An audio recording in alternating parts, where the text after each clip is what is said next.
The Life of Alphonse Elric, Fullmetal Alchemist. Alphonse Elric, also known as Al, is the deuteragonist of the Fullmetal Alchemist series. He is the younger brother of the Fullmetal Alchemist Edward Elric. Al is also a victim of the failed human transmutation experiment in which Ed lost his right arm and left leg. Having had his entire physical being taken away from him in the aftermath of the tragedy, Alphonse exists solely as a soul alchemically bound to a large suit of steel armor. Now Al travels with his brother in search of a legendary Philosopher's Stone, an item with the power to restore their bodies to normal. Welcome to the Amagi. In today's video, we're going over the life of Alphonse Elric. Before we begin, we publish a new video every day, so be sure to subscribe to our channel and ring the bell icon to be notified about our latest videos. Background. Born the second son of Trisha Elric and Van Hohenheim of Resenbol, in the year 1900, Alphonse's first few years were relatively peaceful and happy despite the short-lived abuse of his older brother Edward. But after the sudden disappearance of his father during the toddler's formative years, Al was left with his mother and brother as his only family. The three Elrics lived in peace in the rural village, and the boys began displaying a remarkable talent for alchemy at a young age, much to the joyful astonishment of their mother. However, early in the year 1904, Trisha contracted an illness that had been spreading in the area and died, leaving her two sons orphaned. Alphonse, devastated by the loss of his mother, began to fear that he and his brother would not be able to survive without her. But twisted hope returned to the boy's heart when Edward vowed that the two of them would find a way to bring their mother back to life with the power of alchemy. Alphonse and Edward spent the next few years living on their own in the Elric family home, supported by their close childhood friend Winry Rockbell and her grandmother Pinocco, while pursuing the alchemical knowledge necessary for their planned resurrection. Although they gained a great deal of information and comprehension regarding the extended basics of the craft, before long it became apparent to the young prodigies that there was only so far they could go while being self-taught. In a stroke of good fortune, Resenbol was visited by an exceptionally skilled alchemist named Izumi Curtis, who, after some persuasion, agreed to take the Elric brothers on as her apprentices provided they pass a preliminary exam. She brought the boys to Yock Island near the town of Dublith in the southern region, where she informed them that they were to survive for 1 full month without alchemy. If, at the end of their ordeal, they could correctly explain the concept one is all and all is one, they would begin their training under her wing. While there, the brothers discovered self-reliance and gained new abilities and insights relevant to living in the world under their own power from having to forage and hunt for food, as well as fend off periodic attacks from Mason, an employee at the Curtis's butcher shop who had disguised himself as a masked wild man at Izumi's behest, coming to understand together that, as humans, they are but a small part of the world and universe as a whole, but that the world and universe cannot exist without a collective of small parts. The boys were able to fully comprehend Izumi's riddle by the time she returned, and as such, the Elric brothers were subjected to Izumi's intensive alchemy and martial arts training for the next 5 months, growing significantly in both mind and body, and gaining a great deal of alchemical knowledge before returning to Resenbol. Though instructed specifically by Izumi to understand that death is an irreversible part of the flow of the world,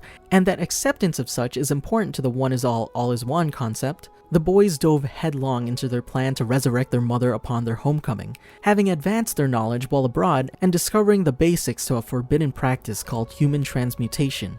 Devising a Human Transmutation circle, amassing the elemental ingredients for an adult human body, and offering their own blood as soul and biological data, the boys initiated the Human Transmutation secretly in their home. Unfortunately, the Human Transmutation resulted in a rebound. Alphonse and Edward were pulled into the gate. Encountering the mysterious being called Truth, Alphonse was forced into the stream of the gate's vast alchemical knowledge and forced to witness as the Truth stripped him of his physical body as toll for crossing into God's domain. Returned to the human dimension, Alphonse's errant soul attached itself to the soulless, inhuman creature that had resulted from the failed transmutation as it struggled futilely to survive. Incapable of sustaining life, the grotesque body died, allowing Alphonse's soul to once again wander towards the other side. When Alphonse next regained consciousness, he discovered that his soul had been bound alchemically to an antique suit of armor with a blood rune, and that his brother was sitting in a pool of blood, his right arm and left leg taken. With the trauma of the tragedy, Alphonse's memories of the gate, the truth, and his existence in the failed body became repressed. In a panic, Alphonse carried his brother to the Rockbell's house, begging Pinocco to save Edward's life. During the night after Edward's emergency surgery was completed successfully, Alphonse discovered the true tragedy of his new body. Incapable of physical sensation and sleep, he began to feel detached from others and lamented the long solitude of the restless night. The two boys remained in a lamentable state of shame and grief over their tragedy for some time, until the visiting officer Roy Mustang confronted Edward and persuaded him to join the state alchemist program. Promising to use the system to find a way to restore their bodies, Edward underwent an operation to attach custom-built automail, and a year later he applied for and received his state certification. On October 3rd of 1911, the boys burnt down their family home and left Resin Bull in a journey to return to normal. Don't forget. Adventures in the East.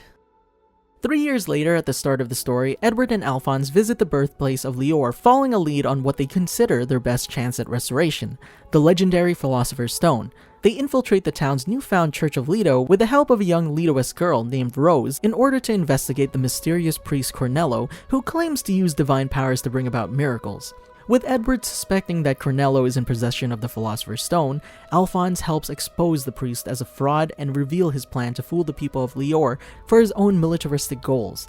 Unfortunately, as the faux clergyman is defeated, the stone Cornello holds shatters and disintegrates. Coming to the conclusion that his stone too was a fake, Ed and Al set off on their next assignment, but not before informing the distraught and now spiritually perplexed Rose that she's able to move forward even without her faith so long as she has her two strong legs and the truth. After liberating the town of Uswell from the clutches of the corrupt Lieutenant Yoki and thwarting a train hijacking, the boys arrive in East City, where Colonel Mustang introduces them to the state-certified bioalchemist Sho Tucker, whom they hope can use his expertise on chimeric alchemy to give them some insight on a different means of restoring their bodies. Unfortunately, they discover that Tucker's famous past success in creating a chimera capable of human speech was the result of a human experimentation in which he sacrificed the life of his estranged ex-wife, and that his fresh triumph was willingly gained at the cost of his younger daughter Nina, to whom the boys had grown quite close. While Alphonse and Edward suffer the grief of Nina's tragedy, they learn that Tucker and his mutilated daughter have been murdered by a mysterious assailant, the state alchemist targeting serial killer known only as Scar, who then comes after Edward. Baffled by Scar's curious ability to alchemically destroy anything he touches with his right hand, the boys are soundly defeated, with a large hole stretching from the hip to the shoulder being torn in the right side of Alphonse's armored body, taking off both his right arm and leg, and Edward's automail arm being completely destroyed. Alphonse is forced to watch in helpless horror as his broken older brother loses the will to fight, and has Scar promise to leave his younger brother alone in exchange for his own life. Fortunately, Al's cries of protest are heard by Mustang's forces, who arrive on the scene before Scar can enact his lethal brand of justice. With the help of Major Alex Louise Armstrong, the strong-arm alchemist, Scar is driven away, with his strange ability revealed to be a form of alchemy, and his identity revealed to be an Ishvalan survivor of the Ishval Civil War.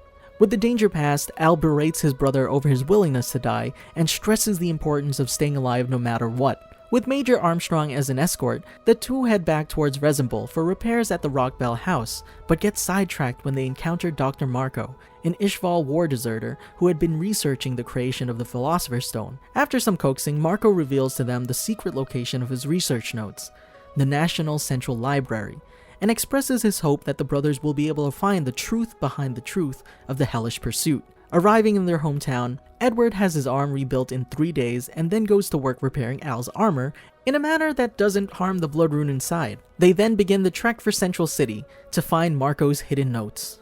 Central City and Laboratory Number 5. Upon arriving in Central, the Major relinquishes his position as the boy's bodyguard to resume his normal duties, but appoints two of his subordinates, 2nd Lieutenant Maria Ross and Sergeant Denny Brosh, to remain as Fullmetal's escorts since Scar is still at large. With their new guards in tow, Edward and Alphonse head to the National Central Library to find Marco's hidden journals, but are dismayed to find that the library's first branch and all the texts within had been completely destroyed in a suspicious fire just 1 day before their arrival. They're referred to a woman named Sheska, who had previously worked in the first branch and has a remarkable knowledge of all the texts that were held therein. Though she confirms that Dr. Marco's notes had indeed been in the first branch, and therefore incinerated, Sheska is able to recreate the entirety of the journal word for word due to her photographic memory. Discovering that Marco had coded his sensitive research notes in the guise of a cookbook, Edward and Alphonse compensate Sheska for her help and get to work deciphering the code. After 10 grueling days of poring over Marco's texts, as well as a score of alchemical reference materials in the Central Library, the boys finally decrypt the journal and come to the horrific truth alluded to by the doctor himself. that the legendary Philosopher's Stone is created from live human beings. Having reached such a devastating conclusion, the brothers are thrown into a deep despair, in which Edward suddenly brings up the fact that he has a question for Alphonse that he has always been too afraid to ask. Before Alphonse can hear the query, the brothers are interrupted by Armstrong, Ross, and Brosh, who have all become informed of the terrible developments. However, their attempts to comfort the Elrics remind Edward that Marco had mentioned cryptically that there had been a truth behind the truth, and the investigation resumes with renewed vigor. Looking into the matter of the alchemical laboratories within the city limits, they discover that the supposedly unused fifth laboratory is located next to the city's prison, and using the idea of the Philosopher's Stone's makeup as a base, posits that death row inmates may have been smuggled into Lab 5 to be secretly used in the stone's creation. With such a politically charged suspicion making direct inquiry difficult, the brothers make plans to sneak off and investigate the facility under cover of night, without informing their bodyguards. Arriving at the lab, they discover several points that make it clear that the decommissioned building is still in use, and Edward opts to slip inside to get a closer look, while Al remains outside because of his size and conspicuousness. However, Al doesn't have to wait for long before the lab shows signs of activity. He's attacked by a mysterious armored figure calling himself Number 66, and claiming to be charged with eliminating anyone who intrudes on Laboratory 5 in pursuit of its secrets. When Alphonse realizes that his new opponent is a disembodied soul bound to an empty suit of armor, just like him, 66 reveals his origins as the infamous serial killer named Barry the Chopper, who had been pulled off death row and bound to a suit of armor by Lab 5 scientists hoping to experiment with his body and soul. Taken aback by the similarities and high combat strength of his prey, Barry begins to taunt Alphonse, suggesting that the boy whose soul he claims to be had never existed, and that his memories are all fabrications by his brother, substantiated by people who pretend to have known him. Without the proof of his human body, and remembering that Edward had mentioned a topic of discussion that he was too afraid to bring up, young Alphonse falls for Barry's ploy and becomes consumed with doubts about his own existence. Fortunately, as Number 66 is about to take advantage of Al's confusion, 2nd Lieutenant Ross and Sergeant Brosh arrive on the scene and open fire on his attacker. Suddenly, an explosion erupts within Lab 5, shaking the building to rubble as Alphonse watches in horror and cries out for his brother. Though Ross prevents Alphonse from entering the collapsing structure, an injured and unconscious Ed is carried out of the debris by a mysterious stranger. Not wishing to arouse military suspicion, Lieutenant Ross takes the brothers to a civilian clinic run by one of her friends. Edward wakes the next day by the time Winry arrives at the clinic to repair his damaged automail. Alphonse's doubts have stewed into a maelstrom of fear and anger. He confronts Edward angrily regarding the legitimacy of his soul and memories, but does not receive a straight answer from his brother, who retreats to the hospital roof, too upset to speak. However, a response does come in the form of a furious Winry, who assaults Al for his insensitive remarks and reveals that the topic of discussion Edward had been too afraid to bring up was whether Alphonse blames and resents his brother for the loss of his human body. Horrified by his own faithlessness and harsh words, Alphonse goes after his brother and the two reconcile, vowing to become stronger both mentally and physically, so that they may someday restore themselves. With that out of the way, the Elrics discuss the revelations of the Lab 5 incident with Major Armstrong, close friend and ally Lieutenant Colonel Mays Hughes, and the Fuhrer King Bradley, who warns them all that the trail of the Philosopher's Stone may be far too dangerous to pursue any further. Having reached the limit of their investigative license in Central City, Edward and Alphonse make plans to visit their teacher in the southern region in order to strengthen their bodies and minds, as well as consult Izumi on the Philosopher's Stone, human transmutation, and the possibility of restoring their bodies. Winry, desiring to see the famous automail community of Rush Valley on the way to Doubleth, tags along. Journey to the South.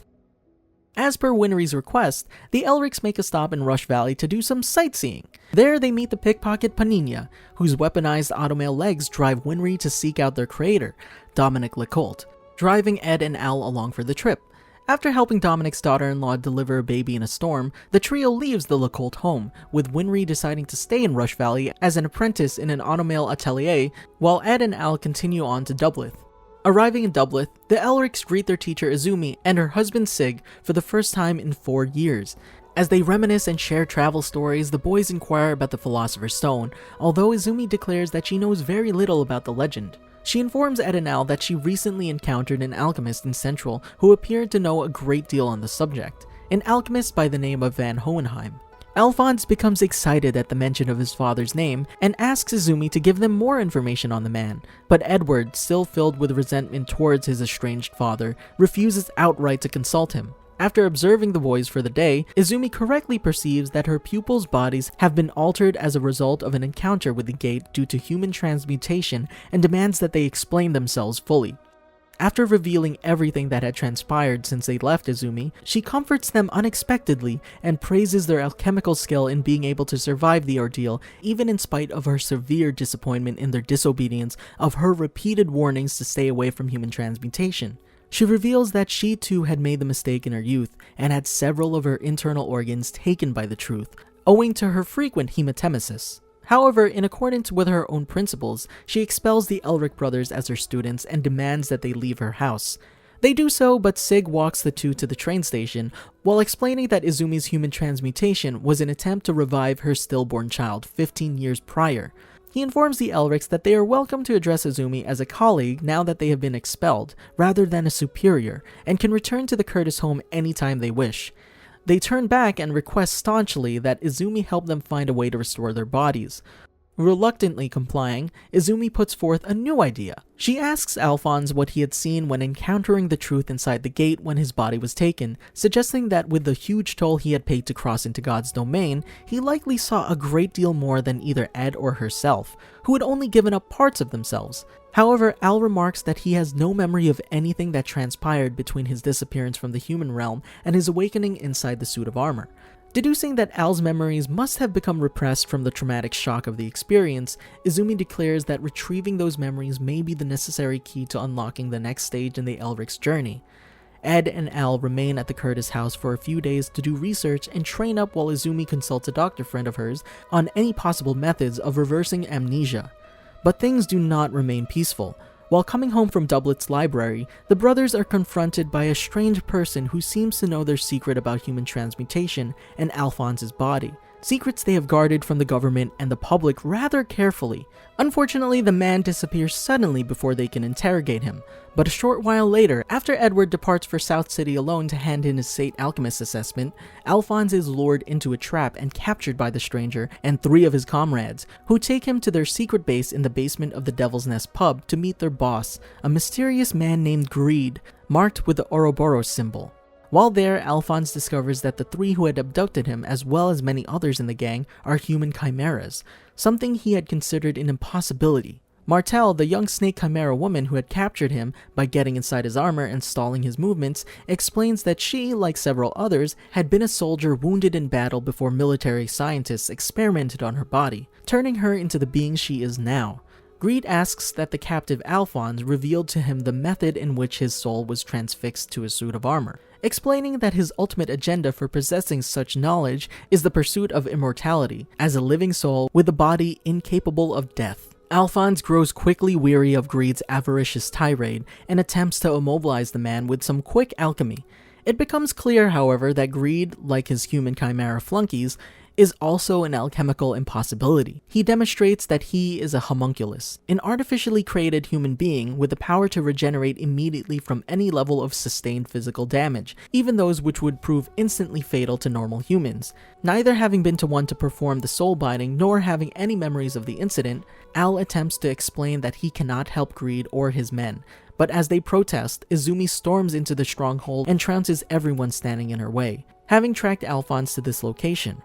When it becomes clear that Izumi is no match for Greed's power, Alphonse asks her to relay his location to Edward so that the brothers may decide what to do together. But after Ed arrives and refuses outright to cooperate with Greed's plans, the homunculus orders his henchmen Roa, Martel, and Dolcetto to flee with the armor boy in tow so that they may analyze him at their discretion. They escape through the sewers carrying Al, but are forced to leave him for safekeeping when it becomes apparent that the soldiers have begun a raid on the bar. Roa and Dolcetto go off to fight, while Martel is tasked with keeping Alphonse still from within. Despite the hindrance, Al manages to overpower Martel enough to crawl slowly away until Greed, having escaped his fight against Edward, appears on the scene himself, followed immediately by Führer King Bradley. Al watches in amazement as the Führer engages Greed in combat, easily overwhelming the homunculus by severing whole limbs with his sword faster than Greed can regenerate or even defend himself. Well aware that Martel would be thoroughly outclassed by the swashbuckling statesman, Alphonse vehemently refuses to let her exit the armor and help her battered boss. Roa and Dolcetto return to Al's side and request that he get Martel to safety as they free him from his chains and move to attack Bradley with fatal futility. But as Alphonse attempts to flee, Martel makes a move from within to attack the victorious Führer, who responds by plunging one of his swords deep into Al's armor body, killing her. As the slain woman's blood splashes on Al's blood rune and the trauma of what just occurred in his body sets in, the memories of his sojourn into the gate resurface and Alphonse loses consciousness. When he awakes, he's met by Ed, Major Armstrong, and a cadre of Southern HQ soldiers who have opened up his chest cavity and pulled Martel's lifeless body. Alphonse laments that he was unable to save Martel, and after Bradley interrogates Edward briefly on the national security implications of the incident, leaves freely with his brother for the Curtis house, where the two discuss the occurrence at Devil's Nest more privately. Alphonse reveals to Edward that the ordeal and its various shocks have returned his memories of being inside the gate, but that the information he regained did not include anything new on human transmutation. Edward, however, is more concerned with the Führer's actions in having every one of Greed's gang members slaughtered on the spot at Devil's Nest, instead of leaving a few to be interrogated about Greed's obvious connection to the strange Ouroboros Mark pair behind the manufacture of Philosopher stones in Central, despite having expressed a desire to get to the bottom of the matter. Suspicious of the military's motives, Edward suggests that they keep a close eye on Bradley's actions from here on. Stranger from Xing and the return to Central. With Ed's automail arm having sustained heavy damage in the fight against Greed, the Elrics depart from Doublet to visit Winry in Rush Valley for repairs. As Winry bludgeons Edward for wrecking her automail yet again, Alphonse reflects on the events in the southern region and begins to speculate whether the return of his memories grants him the same ability that it gave to his teacher and older brother, the ability to perform transmutations without the aid of a transmutation circle. While Winry prepares the necessary parts and materials, Ed and Al wander around town, where Al's curious nature and love for strays leads him to a strange young man passed out from hunger in the street. Though Edward demands that his younger brother put the strange boy back where he found him, Al insists that they treat the young man to a meal. The stranger introduces himself as Ling Yao, a traveler from the eastern nation of Xing, and explains that he had crossed the Great Eastern Desert so as to see the ruins of Xerxes, the birthplace of alchemy, with his own eyes. When he reveals that he intends to research Amestrian alchemy and its differences from alkahestry, a native Xingese variation used primarily in medicinal practices, Edward and Al become excited at the prospects and ask Ling to demonstrate it for them, but Ling reveals that he is not an alkahestry practitioner. When asked why a non-practitioner would come all this way to study an art he can't perform, Ling tells them that the only aspect of alchemy that interests him is a legend he had once heard, the legend of the Philosopher's Stone and its capacity to grant immortality. The boys feign ignorance of the stone and attempt to leave, but Ling sees through their ploy, immediately summoning his two armed bodyguards to detain them. Though Alphonse attempts to make peace through discussion, Edward predictably resists, prompting both of Ling's bodyguards to attack with Xingese martial arts. The ensuing fight spreads throughout the town, with Alphonse combating the sword-wielding bodyguard Fu, and Edward battling the kunai knife-wielding Lanfan. Alphonse encounters some difficulty trying to keep up with the remarkably quick-footed Fu, but when Panina arrives to help, the young Elric concocts an idea. Asking Panina to open fire on Fu with the grenade-launching carbine in her left leg, Alphonse hides in the smoke and dust from the explosion so as to approach Fu unseen. Ambitious to test out his new abilities, Alphonse claps his hands together and transmutes, fastening Fu to a nearby billboard. Satisfied with his first successful, albeit sloppy attempt at transmutation without a circle, Al takes his new captive and heads over to where Ed has defeated Lanfan. As he arrives, Ling appears on the scene and cleverly creates enough of a diversion for his two vassals to escape before fleeing himself. The Elrics return to Winry's place of business to find Ling already there and, after all the necessary repairs have been made to Edward's arm, reluctantly agree to let the young man and his cohorts tag along as they travel back to Central City. Arriving at their destination, Ling's usual habit of wandering off kicks in, and the party manages to lose him. Ignoring his absence, Ed and Al head with Winry to headquarters so as to greet Hughes and ask whether he had uncovered anything new pertaining to the investigation of those Ouroboros bearers that they now suspect to be homunculi like Greed. They're shocked to encounter Lieutenant Hawkeye and Colonel Mustang at headquarters, who state that they had both recently been transferred to the capital. But when the boys ask how Hughes is doing, Roy informs them that Maze has retired from the military and left for the countryside with his family. Disappointed, the Elrics find lodging at a local military-run hotel and attempt to continue their investigation on their own, but soon discover a horrible bit of news on the evening paper: that their friend Maria Ross has been convicted of Hughes' murder, which had apparently taken place a month prior. They rush off to confirm the information and coincidentally run into Ross herself, who is apparently fleeing from jail in the curious company of both Ling and Barry the Chopper, the soul-bound armor guard that Alphonse had fought during the mission at Laboratory 5. While Barry keeps the Elrics occupied, Ross escapes on her own. But when the group observes a huge explosion over in the direction Maria was headed, Ed slips by and hurries to see what happened. Barry quickly flees the scene with Ling in tow, but Alphonse hangs back to demand of the Xingese traveler why he's partnered up with the Chopper. When Ling doesn't offer an answer, Alphonse rushes to catch his brother and finds Edward suddenly attacking Colonel Mustang. Al holds Ed back, but when he asks what happened, Edward reveals that the mysterious body on the ground at their feet is that of Maria Ross, charred beyond all recognition by the flame alchemist's alchemy. Roy offers no apology for killing Ross, but apologizes instead for keeping Hughes' death from them. The Elrics accompany the cleanup crew, including Major Armstrong, to the hospital where Dr. Knox reveals that the body he had just autopsied was so thoroughly burnt that only the dental records could be used to verify the corpse's identity. He admonishes Mustang, but to Edward's fury, the flame alchemist offers no further signs of remorse, instead recommending that Armstrong, who's visibly distraught over his subordinate's violent death, take some time off in the east, where Roy claims that the women are particularly beautiful. In the morning, the boys return to the hotel but find that Winry has disappeared. They deduce that Winry, having seen the report of Hughes' death, went off into town, and their suspicions are confirmed when Gracia Hughes, Maze's widow, calls and asks them to come to her house and pick up their friend. Arriving at the Hughes' house, Ed and Al decide to set the record straight and explain the situation regarding Maze's death to Gracia, apologizing profusely for having drawn her late husband into such a dangerous situation.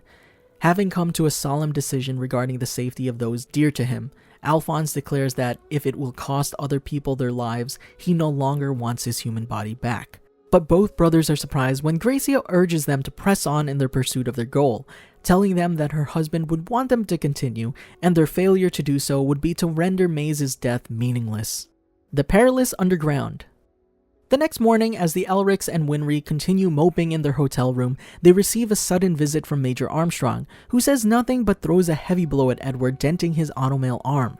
Ignoring Ed and Al's protests, Armstrong declares that he will be taking Fullmetal to Resemble for repairs, while Alphonse, who is too conspicuous, remains in the capital. Al and Winry remain utterly confused by this strange turn of events until Ling suddenly appears outside their hotel room window and explains the situation as he heard it from Barry the Chopper. Ling tells Al that Mustang had faked Maria Ross's death and arranged for her to sneak out of the country with the help of the Xingese travelers as part of an attempt to lure out the mysterious enemy that had been dogging them this entire time. Meanwhile, Edward's departure with Major Armstrong is part of a rendezvous mission, wherein all involved parties pitting themselves against the elusive Ouroboros gang would sneak across the border to the ancient eastern nation of Xerxes in order to exchange and synchronize their collected information regarding their opponent. When a signal flare from L'Enfant ignites above the city, Ling announces that the second phase of the mission to fish out the enemy had begun. Alphonse declares that he will go with Ling in order to find out as much as possible and perhaps discover the identity of Hughes' killer. After Winry makes him promise to come home safely and tell her everything, the two set off in the direction of the flare. Alphonse heads off to find the Colonel's group, encountering them as they prepare to chase after Barry, who is, in turn, pursuing a being explained to be his own human body with a lab animal's soul inside. Alphonse goes along with Roy, Hawkeye, and Second Lieutenant Havoc, explaining that the strange people with whom they have been dealing are homunculi. Roy is skeptical even after Alphonse reveals the details of his encounter with Greed, but Lieutenant Hawkeye confirms Al's claims, stating that she had shot Gluttony several times in his vital areas, but was unable to kill him.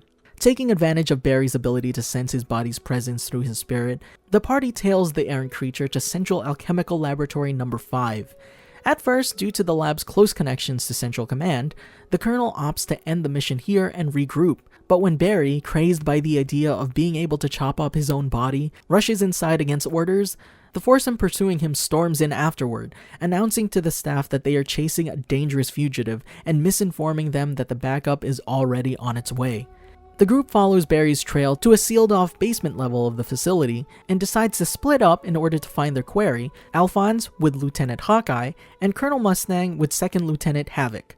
Al and Hawkeye arrive in a large white room with huge stone doors at one end to discover that the chopper has accosted and mutilated his human body, explaining that its advanced decomposition is due to the fact that the body and its new soul are incompatible and have been rejecting each other. Hearing this, Alphonse realizes that this is true for all incompatible alchemical unions and wonders just how long it will be before his own soul inevitably rejects his armor body. Soon afterward, however, the three are joined by the homunculus Lust, who laments Al's involvement in this excursion, as it means she will have to set her mission back quite a bit by killing 2 human sacrifices in one night. Barry charges the homunculus recklessly, but is swiftly cut to ribbons when Lust's fingernails extend into razor-sharp blades. Clearly intent to kill, Lust advances on Al and Hawkeye, asking aloud whether she should kill the armor boy first or send the lieutenant on ahead to join her commanding officer. Understanding that Lust's comments suggest that Roy has already been slain, Riza flies into a rage and unloads all of her firearms into the homunculus's inhuman body to no effect, before collapsing in anguish and despair. As Lust prepares to put the lieutenant out of her misery, Alphonse steps into her path to act as Riza's shield. He transmutes a lance and prepares to fight, prompting Lust to comment on his opening of the gate and further bemoan the waste of such a promising sacrifice. But as Lust effortlessly disarms him and begins carving away at his armor body, Riza remains in her dejected state and orders Alphonse to leave and save himself. Continuing to protect Lieutenant Hawkeye from Lust's vicious blows, Al refuses to leave and remarks that he rejects the idea of letting someone close to him die while he has a chance to save them. As he says this, Al hears Colonel Mustang's voice praise his valor and notices that Roy himself has entered the hall behind Lust. Realizing that the Flame Alchemist is about to begin an all-out onslaught on the homunculus, Al quickly transmutes an earthen blast shield to protect Lieutenant Hawkeye and himself as Mustang unleashes wave after wave of conflagration on the inhuman Lust, not stopping until her Philosopher's Stone runs dry and her body crumbles to dust. With Lust dead, Riza and Al rush to the gravely injured Colonel's side, where Roy thanks Alphonse profusely for protecting the lieutenant. After seeing Mustang and Havoc safely to the hospital, Alphonse heads back to the hotel to meet Winry as promised. Though he looks much worse for wear with parts of his armor missing and his right arm falling off, Winry welcomes him warmly. Hunting Immortals. The following day, Alphonse heads to the hospital to visit the Colonel, while bringing Lan Fan along to detect the presence of any homunculi who might wish to attack him, as well as discuss the previous night's mission. In addition to using Lieutenant Hawkeye's calculations to determine that the location of the large white hall could likely be somewhere beneath Central Command HQ and the Fuhrer's executive residence, Alphonse relays information regarding the Fuhrer's annihilation of the Devil's Nest gang before leaving. As Edward has not yet returned from his excursion with Major Armstrong, Alphonse calls Pinocchio to find out whether or not he has arrived in Risenbol yet. However, Pinocchio remarks that while Ed hasn't shown up in town, someone else has, the boy's father, Van Hohenheim. Returning to their room, Al explains the situation to Ling while expressing his hope that Edward hasn't picked a fight with Hohenheim instead of trying to gain information.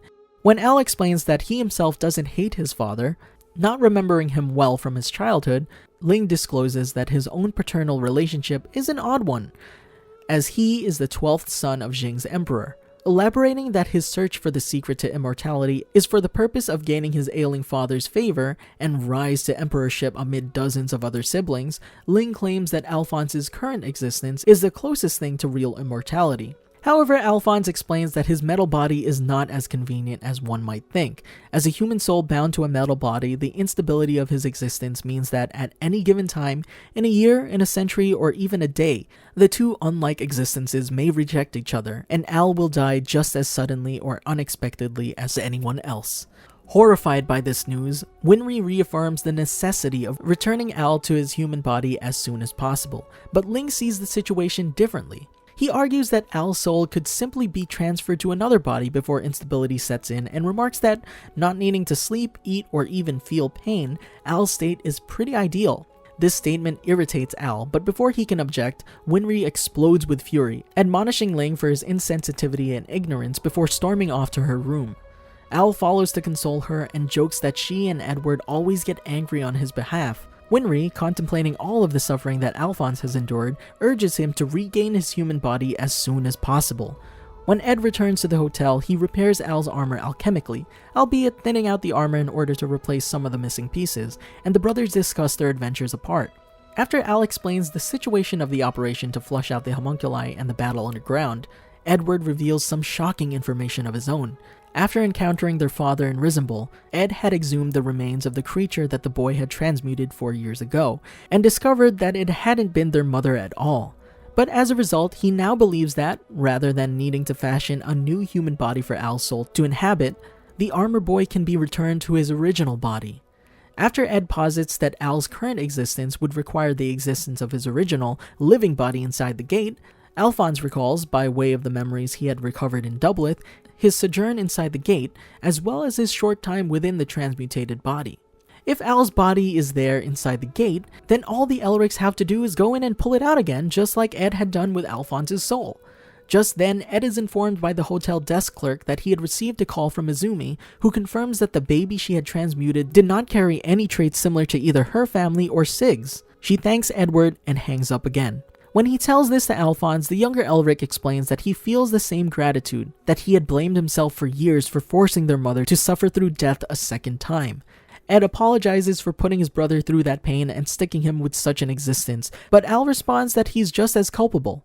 Remembering all the suffering that has occurred as a result of their mistakes, Alphonse remarks that he had begun to believe that getting his body back wasn't worth further pain, but despite having come to understand that his current state doesn't make for an unbearable existence, he realizes that he no longer wants to spend his long nights awake and alone. With new resolve, the Elrics renew their promise to restore their bodies no matter what. The boys consider their options, positing that the circumstances of their joint rebound may have caused their spirits to cross and intermix, allowing Alphonse's body to survive, but when the topic of using the Philosopher's Stone arises, the boys express their aversion to using human lives for personal gain, and think of the homunculi. Requiring more information, the Elrics decide that they will need to speak with a homunculus directly.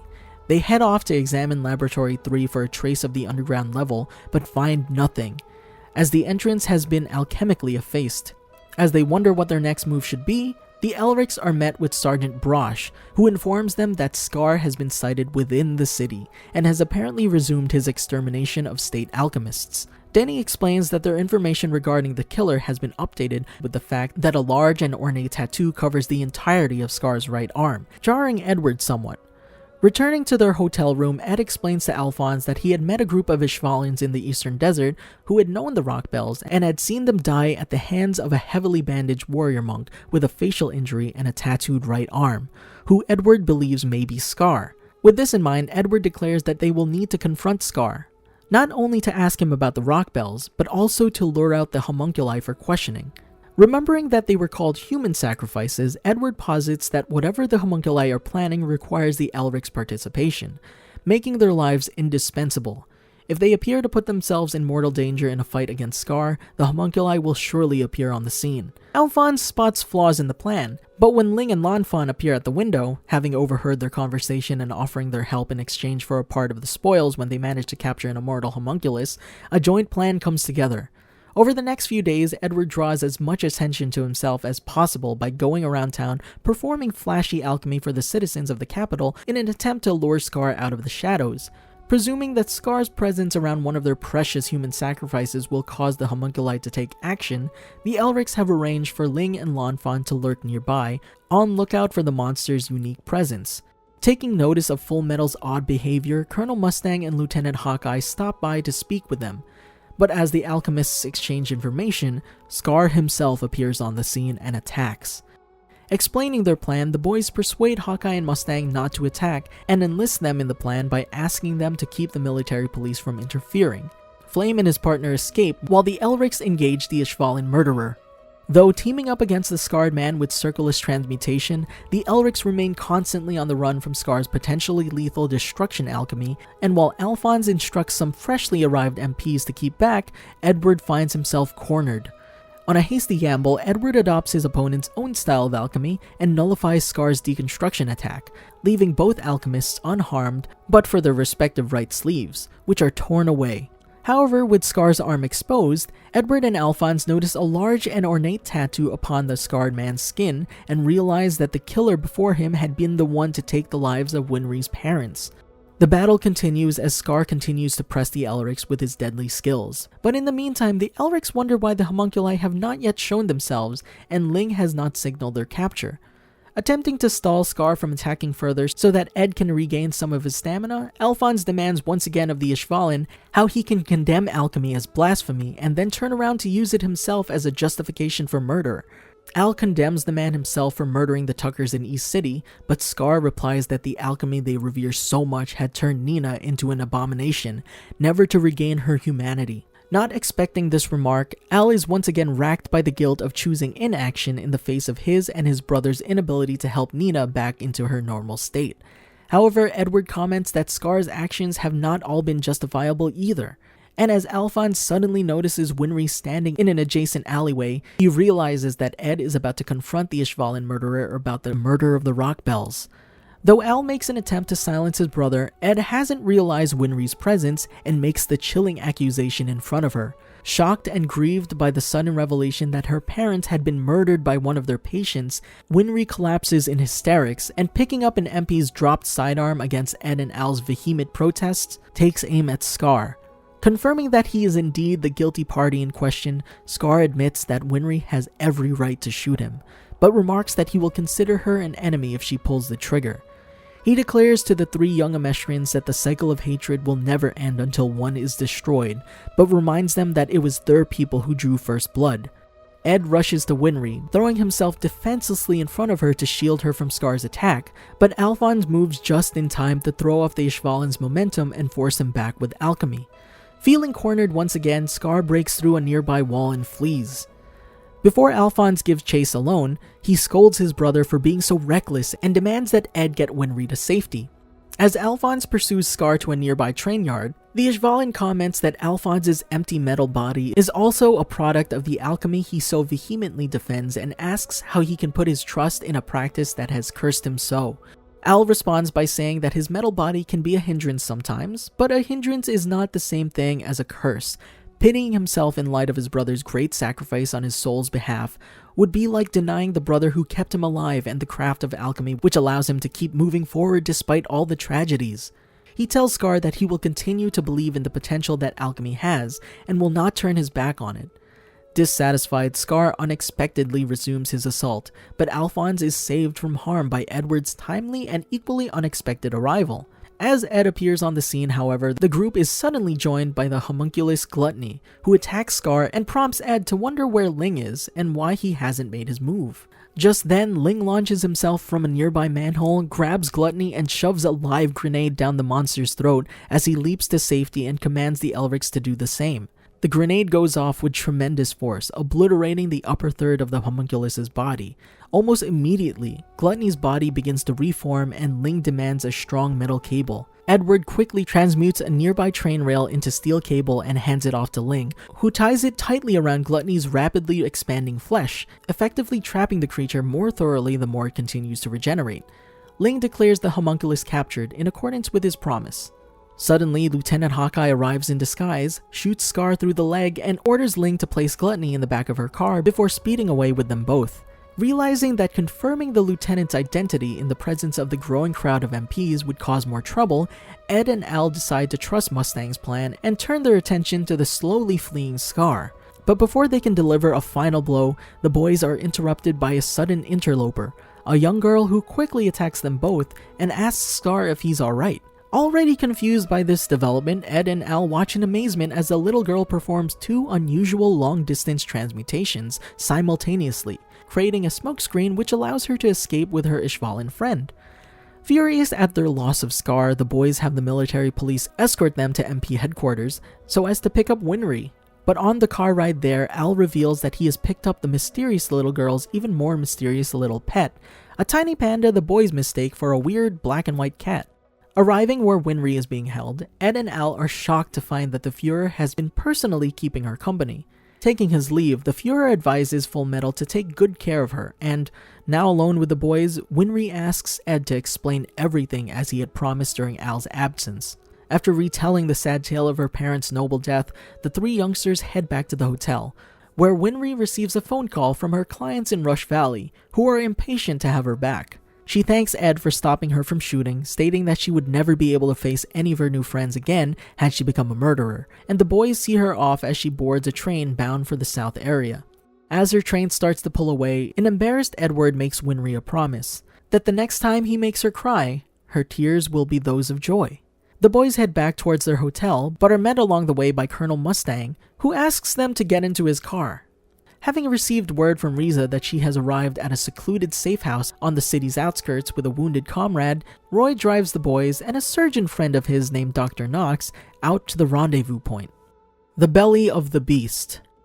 Seeing Lanfan gravely maimed from the events of the mission to capture Gluttony, the Elrics apologize to Ling, but the Xingese prince merely states that it was his own choice to participate in this mission, and that they shouldn't feel guilty at all.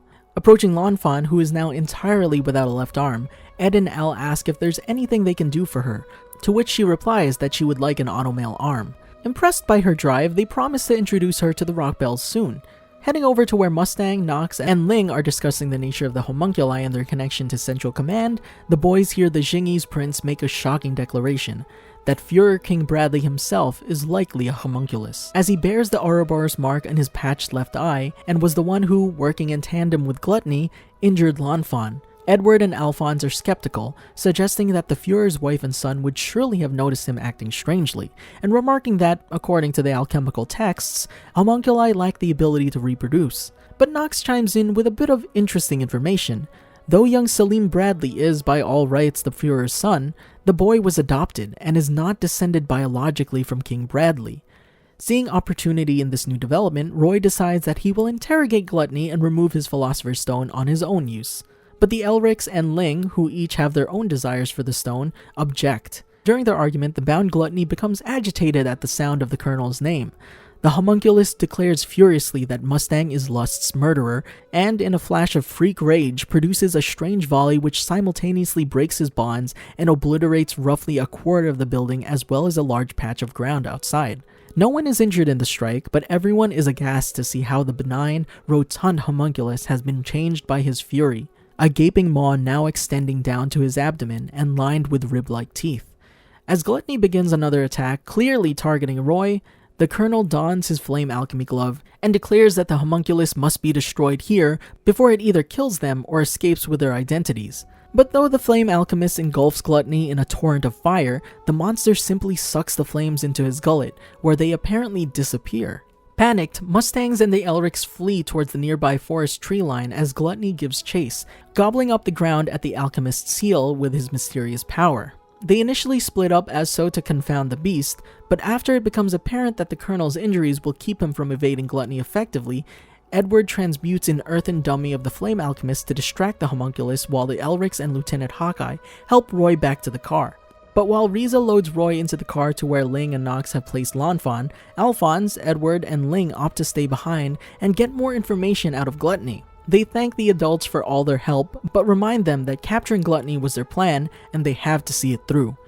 After Ed and Ling convince Roy that his job right now should be taking action against King Bradley, Lieutenant Hawkeye hands Edward her pistol and tells him to use it if he needs protection. Though the boys remember the incident with Winry and Scar in the alley and Alphonse remarks that the pistol is a tool for killing, Edward gravely accepts the weapon. As the others speed off towards the city, the Elrics and Ling head back to the forest where Gluttony is still thrashing about in search of Mustang.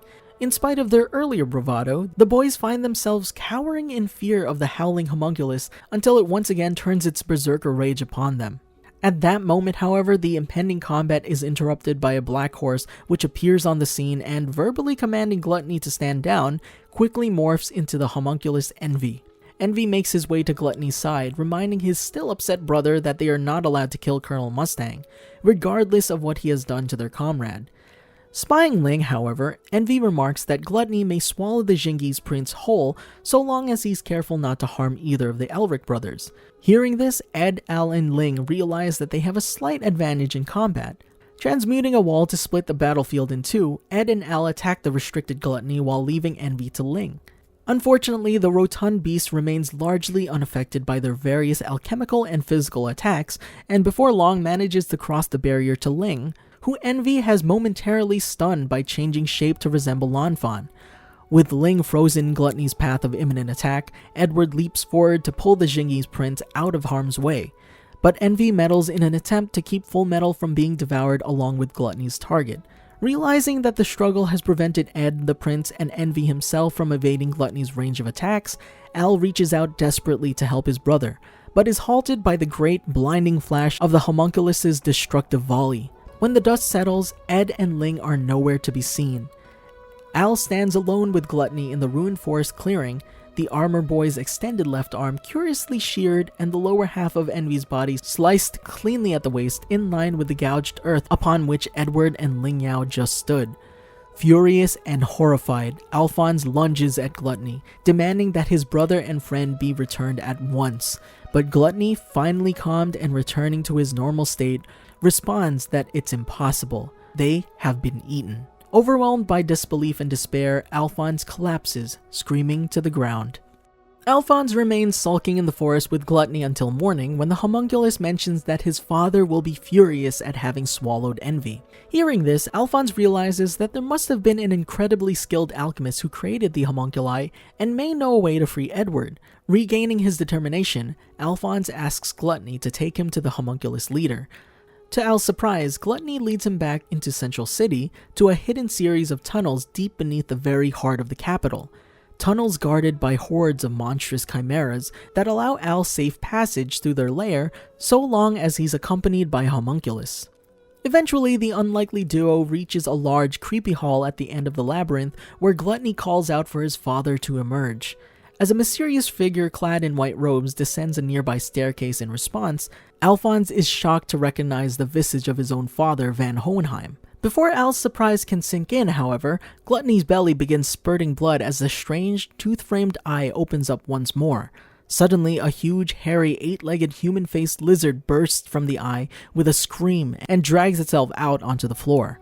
Al is further surprised when the robed man refers to the creature as Envy, but not so much as when he recognizes Edward's automail leg sticking out from within the monster's slimy tentacles. Pulling the leg out, Al is overjoyed to discover that it is attached to his still conscious brother. Furthermore, Ling is nearby as well and expresses his relief that he and Ed have finally freed themselves.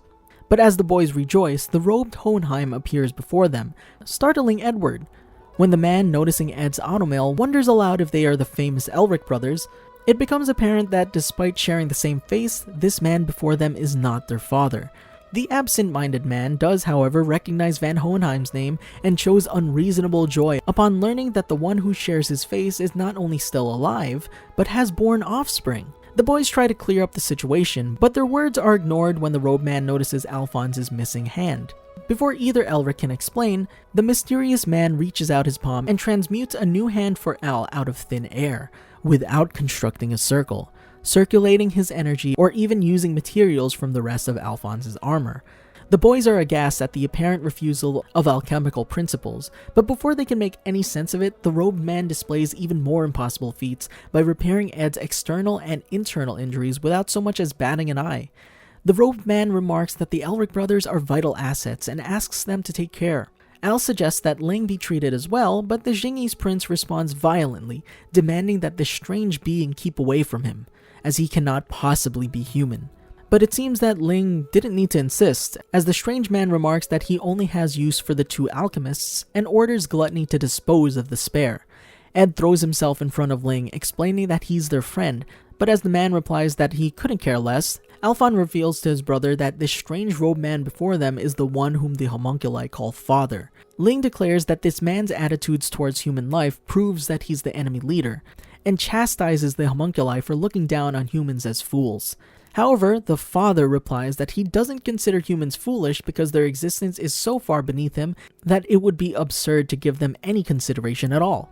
Having sat on the fence on whether to attack the man who had just healed them, this statement helps Ed and Al make up their minds and direct an alchemical onslaught at the homunculus leader, declaring that he is the root of all the recent strife and evil. Though Ling joins the fray, the trio find their every attack thwarted by Father's ability to transmute without even moving a hair.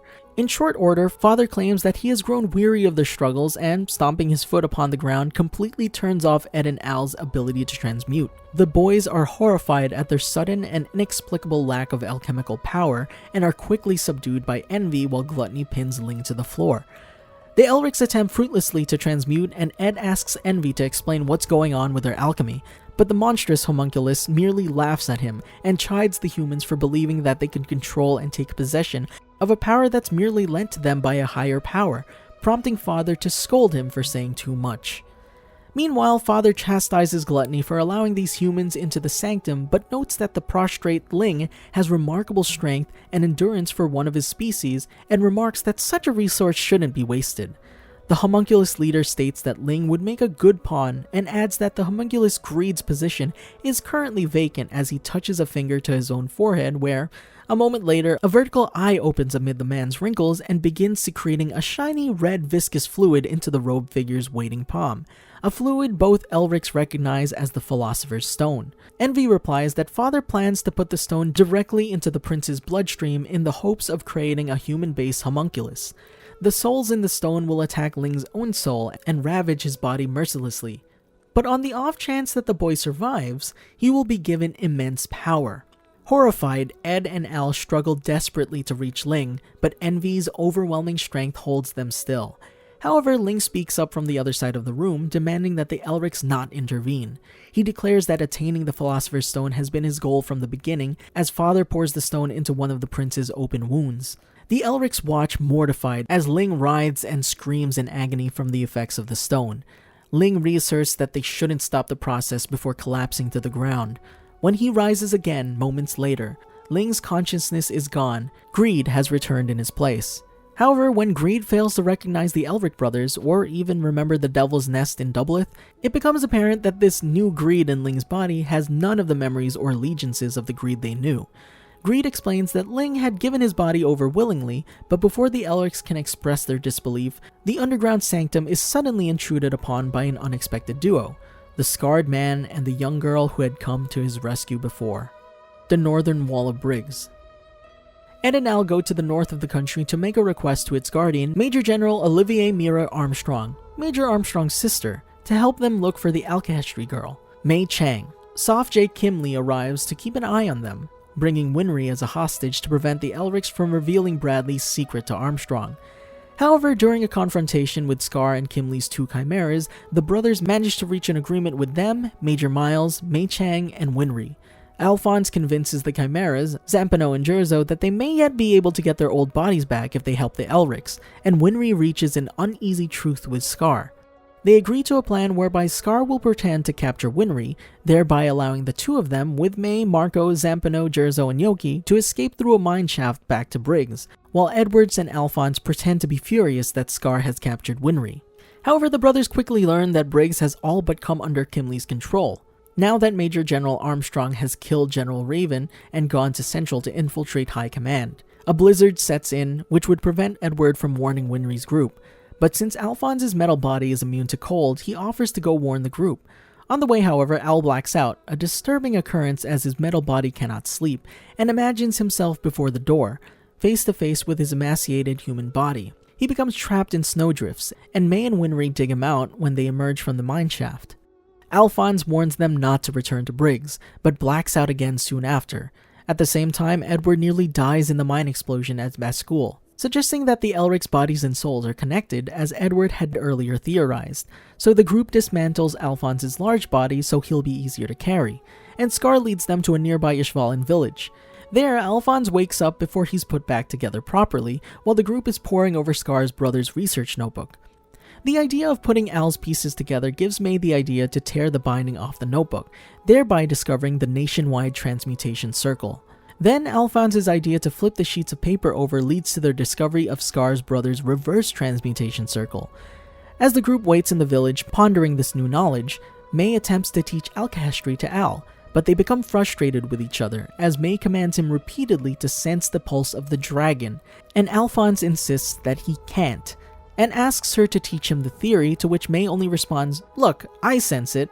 When Envy shows up at the village, May uses long-distance alchemy to frustrate him. Then Marco reduces Envy to his true, worm-like form. He informs Al that Edward is missing after a mineshaft in Best School collapses, but instead of rushing to look for him, Al decides to remain with the group and press on with investigating the nationwide transmutation circle, since that's what Al believes Ed would have done. Scar gives envy to May, telling her to return to Xing now that she has a clue to immortality that will save her clan, so she and Alphonse bid each other, in May's case, a tearful farewell, and Al promises to visit her in Xing to learn alchemy. Then Scar and Marco leave together, and the rest of the group, Alphonse, Winry, Yoki, Zampano, and Jerzo, go to Lior, since by Al's calculations, the tunnel for the circle would pass beneath it. There, Al is reunited with his father, Hohenheim, for the first time in years. After the cold greeting he got from Edward only a few weeks before, Hohenheim expects similar treatment from Alphonse, but Alphonse has no hesitation in calling Hohenheim dad. Hohenheim warns Al not to be so trusting, suggesting he might be working with father, but then smiles, touched by his son's affection. He tells Alphonse his life story, including the creation of the little one in the flask. When Hohenheim expresses surprise that Alphonse so readily believes such a crazy story, he suggests that the fact that he himself is an empty suit of armor helps him believe crazy stories more easily. The Promised Day. During the time skip, Alphonse was in Lior for some time, helping to reconstruct the city and making plans with Hohenheim. He mentions later that during this time, his visions of the door and his own body become more frequent, and he seems to be disoriented and weakened immediately after they occur. At some point during the time skip, he leaves Lior with Winry to join up with Major Miles. Just before the Promised Day, Al, Winry, and Major Miles pass through Risenbol on a government train, and 2 Briggs soldiers help sneak Winry back to her home, where she runs into Edward. Al's train departs Risenbol, and later that night, as he sits hiding in one of the cars, he experiences a blackout, and reflects that he has to hurry and get his real body back before his soul seal wears off. Immediately after he's attacked by Pride and Gluttony, Al tries to run, thinking that he is in no condition to fight now, but Pride captures him and Al blacks out once again. While Al seems to see himself in the white place before the door and think his body is speaking to him, Pride possesses him by manipulating his metal body like a hand puppet. Pride directs Alphonse's body to Kanama, a slum of Central where Hohenheim is hiding and Edward has just arrived. Pride imitates Alphonse's voice and tries to separate Edward from Greedling and the Chimeras, but Ling senses Pride through the Jingi's ability to read the dragon's pulse, and briefly takes back control of his own body to warn the others. Pride announces his plan to kill Greed and then bring Edward and Alphonse to Central. Thanks to some quick thinking and a few of L'Enfant's flashbangs, Edward manages to break Pride's control over Al. Darius then takes Al's body away from the fight, and he reawakens in his father's care. Alphonse seems to have been aware on some level that Pride was possessing him, since he immediately warns Hohenheim that Pride must be nearby, and after Hohenheim assures Al that he's now free of Pride's control, he says that it felt like Pride was interfering with my soul, and that it felt disgusting. While Edward and Greed continue to fight Pride, Alphonse comes up with an idea to trap the homunculus using himself as bait, even though he knew Brother would be against it. He and Hohenheim return to the fight, where Al feigns an angry attack at Pride, and the diversion allows Hohenheim to trap them both in an enormous earthen dome, where Pride will be completely powerless in the complete darkness. As Alphonse requires no oxygen, he would be safe in the dome but expects to miss all the fighting during the Promised Day, as there's no way for him to get out without Pride escaping as well. Trapped together, Al argues with Pride about his humanness, and lets Pride play with his helmet. However, Al's mild-mannered nature proves dangerous. Pride had actually been sending a Morse code SOS by tapping on Al's helmet, and soon Kimli arrives, nearly kills Heinkel, and frees Pride and Alphonse. Taken by surprise, Alphonse is forced to destroy his own legs to escape Pride's grasp, and then creates a dust cloud in which he tries to escape with a severely wounded Heinkel. Heinkel tries to convince Alphonse to leave him, but Al refuses. Heinkel then reveals that he still has the crystal-shaped Philosopher Stone that Kimli lost in the mines of Baskul. Heinkel convinces Al that the souls within it want to help defeat the power that killed them. Using the stone, Al gives a rare display of his powerful intellect as well as his fighting ability. He outwits and defeats Pride in a matter of moments and traps him in an earthen dome once again. Then, Kimli and Alphonse talk about the Philosopher's Stone, and Al suggests that equivalent exchange can be subverted and that good can be achieved without an equivalent evil. Kimli scoffs at his optimism and reveals that he still has the spherical Philosopher's Stone. Kimli's explosion frees Pride, but Al once again proves he is several steps ahead. He lets himself be captured in order for Marco and Yoki, who had just arrived, to use the stone to heal Heinkel. Heinkel then attacks Kimley and Yoki drives his car right into Pride, saving Alphonse and Marco. As they escape in Yoki's car, Pride cryptically states brave humans sure are easy to trick, as he watches them going away, hinting that they might run into a trap. Yoki's poor driving delays them and they get into 2 accidents in Central before the 4 decide to run the rest of the way to Father's lair. They don't get far, however, before Alphonse is transported through the gate directly to Father, along with Edward and Izumi. The experience induces the last of Alphonse's blackout visions. His metal body arrives in Father's lair, where a panicked Edward, who has not spoken to Alphonse since the visions began, is unable to help. While his consciousness is at the gate with his body, Alphonse's truth, literally wearing his body in the same manner of how Ed's truth wears his limbs, asks him if he wants to return to how he was before. But seeing how weak and malnourished it was, he decides to return in his suit of armor so he can fight properly to protect his loved ones after realizing there was no way he could fight with his original form. His body mentioned after he left that he would have been proud to be his container, but his return to the real world may bring nothing but despair and ruin. Alphonse returns to consciousness in Father's lair as Edward, Izumi, and May watch over him. Then, while May tries to fight Father with alchemy, she tells the brothers to fight Pride. Alphonse and Edward, fighting together at last, face off against Pride briefly, but when Father's ability to transmute without moving proves too much for May, Edward tells Al to leave Pride to him. Alphonse rushes to May's side and protects her with his body while she partially heals herself. The final fight and new beginnings. After Hohenheim and the Xerxian souls inside him stop Father's nationwide transmutation circle and return the Emestrian souls to their bodies, Alphonse, Edward, May, Izumi, Greed, and Hohenheim face off against Father again, who now looks rather like Edward or a younger Hohenheim. Father escapes upward out of his underground lair, and Al goes with Hohenheim, May, and Izumi, leaving Roy with Riza and the Chimeras, to follow him while Edward, at his own insistence, stays below to fight Pride. Above ground, Father creates a huge explosion, and Al throws himself in front of May to shield her. The impact leaves Al in ruins. He had lost his legs and his seal was slightly cracked. When Edward loses his mechanical arm and his left arm is impaled on some rubble, Al does the unthinkable. With May's help, he transmutes his soul to exchange it for the return of Edward's original right arm. He's then seen with his body at the gate. Alphonse says he's ready now, and all they can do is believe in Edward now. He shakes his body's hand and gains back his body at the gate. Truth then asks Al if he thinks Edward will try to get him back, to which Al responds, he definitely will. Truth then loses his arm that he stole from Edward as he asks Al what he thinks that his brother will sacrifice to bring Al back. When Ed comes for Al, Ed sacrifices his gate for his brother. Al is surprised at being able to feel again and attempts to readjust to normal life. In the end, he will travel to Xing to study alchemy with May. Accompanying him are Zampano and Jerzo, acting as bodyguards, as well as searching for a way to return their bodies back to normal. In the epilogue, he's seen with a married Ed and Winry. In the Gaiden, it's revealed that his armor was sent to them from Central, and thinking of what to do with it, Alphonse decided to have it melted down to be made into Onomel parts to help anyone else it could, in a sign of respect. The helmet, however, was salvaged by Den and used as a nest for some birdlings she found. Did you enjoy our video? Be sure to check out these other great videos from the Amagi, like this one about Hawkeye, or this one about Hohenheim, and make sure to subscribe and ring the bell icon to be notified about our latest videos.